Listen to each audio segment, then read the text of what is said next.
السلام عليكم ورحمة الله وبركاته. نحمده ونصلي على رسوله الكريم. أما بعد، أحسن الكلام كلام الله، وأحسن الهدي هدي محمد صلى الله عليه وسلم. أعوذ بالله السميع العليم من الشيطان الرجيم من همزه ونفسه ونفثه. وأن المساجد لله فلا تدعوا مع الله أحدا.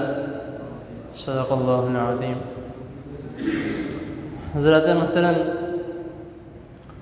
اللہ تعالیٰ کی توفیق سے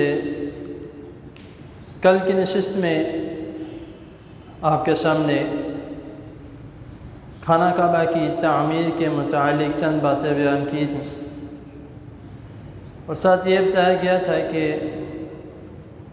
اگلی جو بات ہے کہ مساجد کیوں تعمیر کی جاتی ہیں، اس کے متعلق چند باتیں. سب سے پہلے بات جو ہے جس کا ہم خیال نہیں رکھتے کہ خانہ کعبہ ہمارا قبلہ ہے، اور یہ وہ گھر ہے جہاں پر ہر شخص کے جانے کی تڑپ ہوتی ہے. اللہ تعالیٰ سب کو لے کر جائے وہاں پہ عبادت کرنا، دعائیں مانگنا، اللہ تعالیٰ سب کے نصیب میں کرے. لیکن دکھ کی بات یہ ہے کہ اتنے پیسے خرچ کر کے، لاکھوں روپے لگا کے اس گھر میں جاتے ہیں، اور وہاں پہنچنے کے بعد معذرت کے ساتھ کچھ لوگوں کے یہ الفاظ ہوتے ہیں گھر فون کر کے کہ فلاں دربار پہ جا کے دیکھ چڑھا دو، میں وہاں پہ پہنچ گیا ہوں. یہ ہمیں تھوڑا خیال کرنا چاہیے کہ ہم کس جگہ پر ہیں، کس مقام پر ہم پہنچے ہیں، تو پھر بھی ہم اس طرح کے اعمال کر رہے ہیں.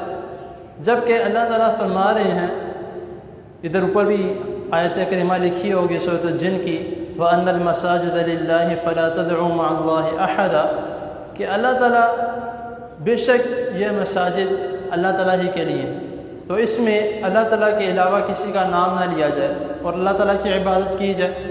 تو لیکن ہمارا معاملہ کچھ اور ہی ہوتا ہے. تو مساجد اس لیے تعمیر کی جاتی ہیں کہ اس میں آ کر جو انسان نے مانگنا ہے صرف اور صرف اللہ تعالیٰ کے ذات سے مانگے، اللہ تعالیٰ کی عبادت کرے. کسی قسم کی پریشانی ہے، آ کے 2 نفل پڑھے اور اللہ تعالیٰ کے سامنے ہاتھ اٹھائے. لیکن جب اس گھر کو چھوڑ کے ہم نے کسی اور در پہ جانا ہے تو پھر کسی بھی قسم کی کامیابی نہیں حاصل ہوگی، یا کسی بھی قسم کی پریشانی نہیں حل ہوگی. تو یہ مساجد بنانا یہ کس کی سنت ہے؟ شروع سے آدم علیہ السلام، حضرت ابراہیم علیہ السلام، اس کے بعد چل. تو یہ اس سنت کو ہم جو زندہ کرتے ہیں، تو پھر اس سنت میں جو اس مسجد میں جو سنت زندہ کی جاتی ہے وہ اس میں ہم محروم ہیں.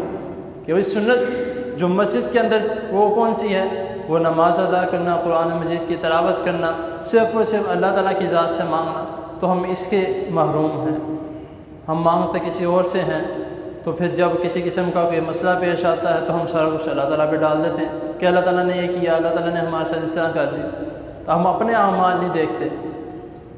ان لوگوں کے متعلق اللہ تعالیٰ قرآن مجید میں ایک اور مقام پر فرماتے ہیں کہ جب وَإِذَا أَنْعَمْنَا عَلَى الْإِنسَانِ أَعْرَضَ وَنَأَىٰ بِجَانِبِهِ، کہ جب ان پہ کوئی انعام کیا گیا ہوتا ہے تو اپنے یہ کہتے ہیں کہ ہماری وجہ سے ہوا، یا فلاں بابا جی کی وجہ سے، فلاں ان کی وجہ سے ہوا. تو جب اللہ تعالیٰ کی ان پہ پکڑ آتی ہے تو پھر یہ رونے لگ جاتے ہیں، اللہ تعالیٰ کے سامنے گڑ گڑاتے ہیں.